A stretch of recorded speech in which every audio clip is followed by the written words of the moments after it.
आता पाहूया राजकीय विश्वात काय सुरू आहे त्या संदर्भातल्या टॉप 9 बातम्या।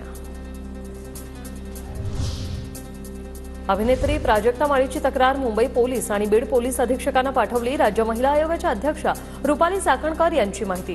चाकणकर यांच्याकडून पोलिसांना सखोल चौकशीचे आदेश। प्राजक्ता माळी यांची जी तक्रार अर्ज आमच्याकडे प्राप्त झाला होता त्या अनुषंगाने आम्ही हा तक्रार अर्ज आज मुंबई पोलीस आयुक्तांकडे पाठवलेला आहे।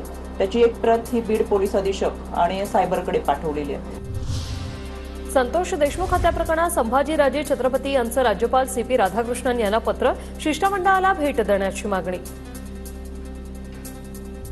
विधानसभेप्रमाणे पालिका निवडणुकीत संघ भाजपसाठी काम करणार।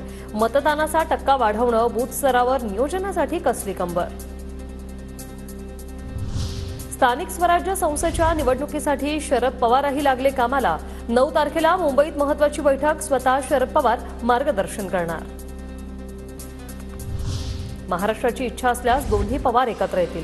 शरद पवार आणि अजितदादा एकत्र येण्याच्या प्रश्नावर चेतन तुपेंची प्रतिक्रिया। शरद पवारांची घेतली भेट। इथं पवार नेहमीच सांगतायत, दोन्ही पवार सांगतायत, भेटतायत एकमेकाला, वाढदिवसाच्या शुभेच्छा देत आहेत। त्याच्यामुळं त्यांच्या ज्या आहेत त्या सगळ्या महाराष्ट्राची इच्छा असेल ते त्याप्रमाणे ते करतील। केरळ म्हणजे मिनी पाकिस्तान। राहुल आणि प्रियंका गांधींना अतिरेकी मतदान करतात। अतिरेकांना धरून ते खासदार झालेत।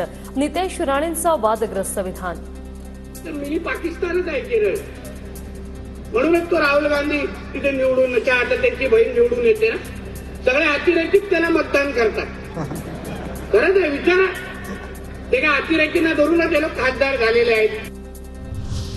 केरळ राज्याला पाकिस्तान म्हणणं चुकीचं। मुख्यमंत्र्यांनी नितेश राणेंना समज द्यावी। बाळासाहेब थोरात यांचं ट्विट। नितेश राणेंनी सर्वच मर्यादा ओलांडल्यात असाही उल्लेख।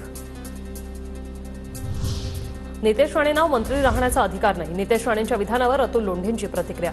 केरळ म्हणजे मिनी पाकिस्तान। नितेश राणे यांचं हे वादग्रस्त विधान।